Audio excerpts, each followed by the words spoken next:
Good morning. How are you guys today? It was fantastic yesterday, right? Meeting our colleagues across the industry. So while the slide comes, this industry has shown tremendous resilience in last 2 years. The kind of innovations that we have seen, not just in the India market, but globally as well, right? Everything was shut, and we did a reset. And that's precisely what I will be going to talk about. What are the 5 or 6 imperatives that we have for us as an industry if we are looking at future growth? And we need to be resilient, right? Last 2 years have shown us what it means to be with your customers. What are they looking for when they are in need? And this industry has been with the customers. Any challenges there with? Okay, so here we go. So what we will try to cover is, we are definitely doing a reset, but we need to do is with lot of responsibility. Last 2 years, we have realized how important it is to care about the planet that we have. And customers have started questioning retailers. What are those ESG, responsibility, sustainability aspects that you are looking at, right? So as I talked about, we need to continuously reset. Reset, but keeping in focus these 5 imperatives of success. And we have seen this with our global clients, with our Indian clients as well, how they are transitioning in this area of growth, right? Be it digital, all of us can retail to it, right? Everything went digital, right? Goods were right outside your doorstep. We didn't step out for 2 years. Fulfillment is a big thing, right? On-demand fulfillment. All these 10 minutes fulfillment which is happening, right? Sourcing, how do you source it, right? When the supply chain was all broke, everything moved closer, local sourcing. Talent, needless to say, all of us who are part of this industry, we need to upskill our talent and data, right? Like we say, some people say it's the new oil, is the new currency, is the new sand and whatnot. How are you leveraging that data and enabling your workforce to use that data diligently and give that experience to your customers, right? So let's first look at digital. I think nothing new. All of us have been doing it, but we need to take it to the next level. We need to take it to the next level, which is channel-less.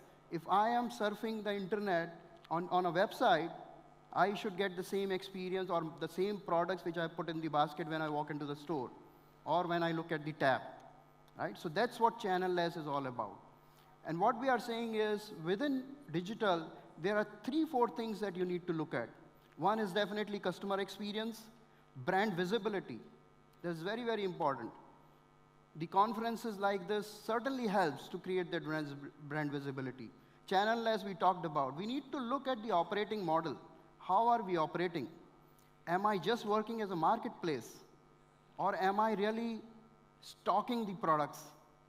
Do I hold the inventory? So the operating model needs to be looked at. Next up is definitely fulfillment, right? So what does it mean? How do I fulfill? If my customer is asking me to send the products in 10 minutes, am I able to do that? But am I able to do that profitably? That is very, very important.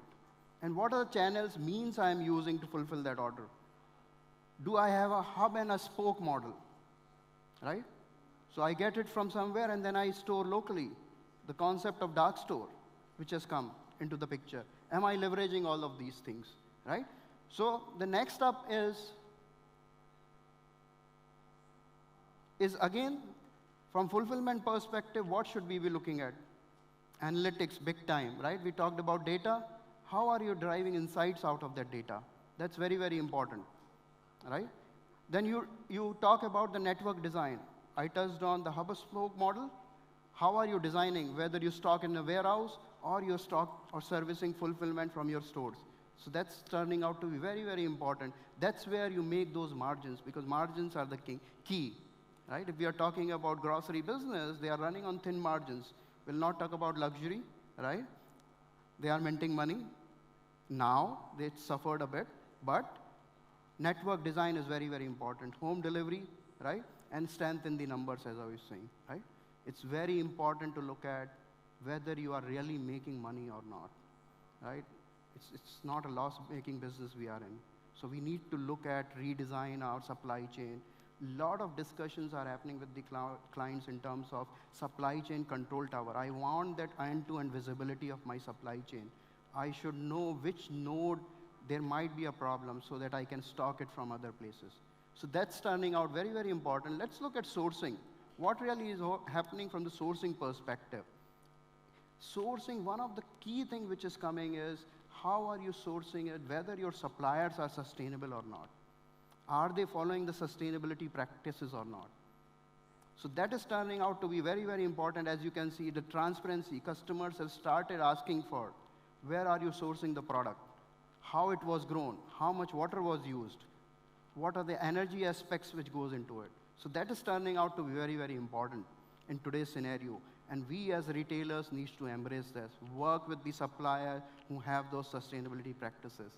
Work closely with them, enable them. That's what the big guys like Walmarts of the world are doing, right? They are working with the retailers, the suppliers to enable that. Again, it's an ecosystem play. As a retailer, I can't do all. I need to work with my ecosystem. Ecosystem is a big, big thing which is coming. Not just the ecosystem of the suppliers and the vendors, but ecosystem when I say also the technology partners. Because if you look at it in today's scenario, a lot of these things are driven by technology, right? Everything, stores were shut, everything moved online. What is driving online? Technology, the underlying. So it's very, very important. That's why you see big, big partnerships taking shape. Microsoft collaborating with multiple retailers across the globe, even Indians. Google putting in a lot of money and coming with joint solutions. So that's where the ecosystem is very, very key. Digital sourcing, we talked about profitability and surety in supply, whether you will be able to supply it at the time that you have promised to your customers, right? And it goes not just to the B2C, but the B2B scenario as well, right? Because the customer that you are selling it or delivering it, that customer might be using it for some other purposes, right? So if there is a problem in the sourcing and the delivery, then his end customer will get suffered, right? So that's very, very important. Talent, all of us, right? How are we getting enabled with the latest digital technologies? Are our workforce data fluent? If I am giving a means to my store associate, the digital devices, are they able to make sense out of it?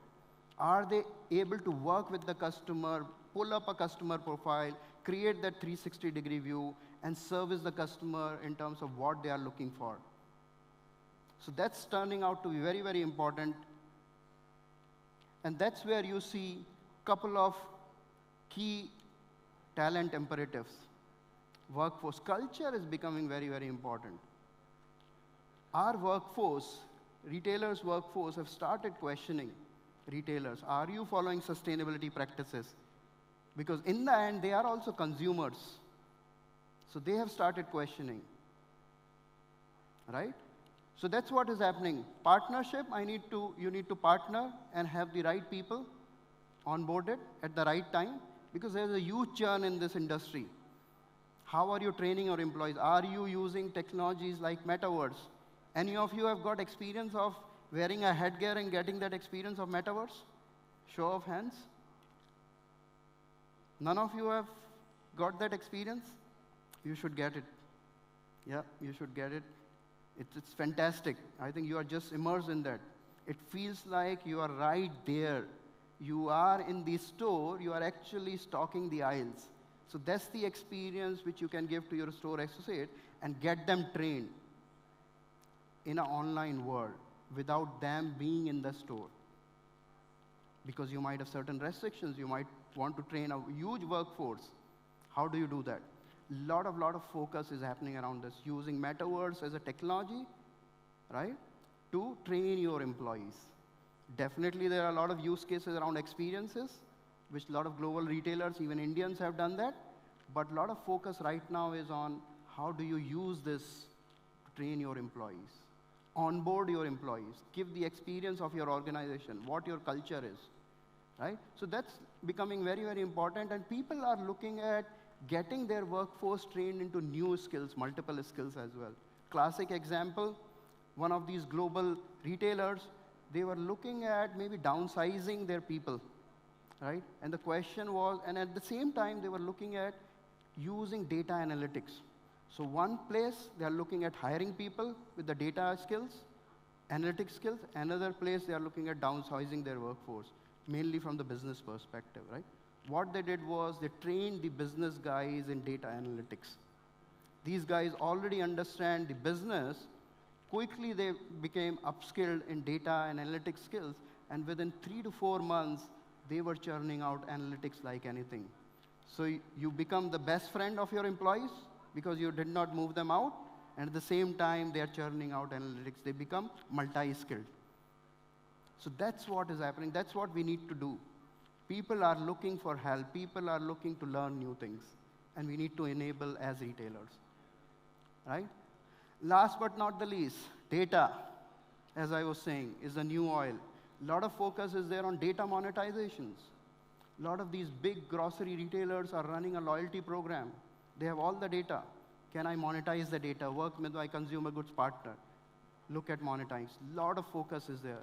A lot of media businesses are getting just opened because of this. A lot of big retailers are doing this. Walgreens, you name a client, Dollar General. Everybody is getting into the media business, looking at how can I monetize? Because I'm running on thin margins, where else I can make money, right? So that's what is happening from the data perspective. Let's quickly look at what are those imperatives. If you look at globally, I think not much, not many retailers have been really able to use the data, as you can see, right? But there's a lot of opportunity. And with data comes cloud, right? So you need to move on the cloud. That's where one thing is definitely the TCO savings, right? You drive the operational savings, but more than that, the kind of innovations that can be enabled, the kind of ecosystem decoupling that can be done, can be enabled by cloud. Cloud as a technology is becoming very, very important in today's scenario. And we are working globally with all the large retailers as well as Indian retailers to move them to the cloud. Not just move them to the cloud, enable innovations. And that's what our end customers are looking for. Why will a customer walk in a store A with a store B? Because customers, I think we are customers, right? We look for that experience when we walk in. We look for retailers to recognize us, serve our needs. That's what we look for, right? So put yourself in the customer's shoes and start leveraging all the data that you have, right? Drive intelligent insights, and more so, run a data literacy and adoption campaign within your organization. It needs to start top down. You just can't leave it to the lower workforce to drive it. It needs to start top down. That's how it will generate a lot of revenue opportunities, new business models for you. Right? One of the classic example I keep quoting is one of this large electronics retailer, right? So when we looked at their data, right, we came to know there is some period of time when a lot of people are returning the products. There's a duration of 1 to 2 months. They're buying a large TVs, keeping them for a month or two, and then returning it. Any guesses what might be happening during that time? Why are they doing that? Holiday, okay. So this basketball, NBA, right? So that's the season, that's the time when people want to view these matches on a big screens. They get it from this big retailer, use it and return it. So what do you think can be a business opportunity for retailers? Because they are losing money. What can be the business opportunity for retailers? Can they spin off a new business model?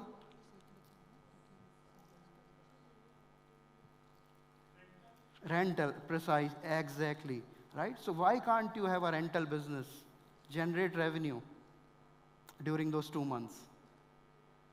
So that's what the data kind of throw it on your face, right? When you looked at it. So these are the 5 imperatives or the focus areas which we suggest to our retail clients they should be focusing on. It should definitely be purpose-led. It should be done along with the employees, the investors, and the consumers, right? And it's an ongoing exercise. I think it does not stop. I did it one day, I'm good. It needs an ongoing, right? So that's what I had. Thank you very much for having me. Any questions, happy to take it. Otherwise, I'll give it to you.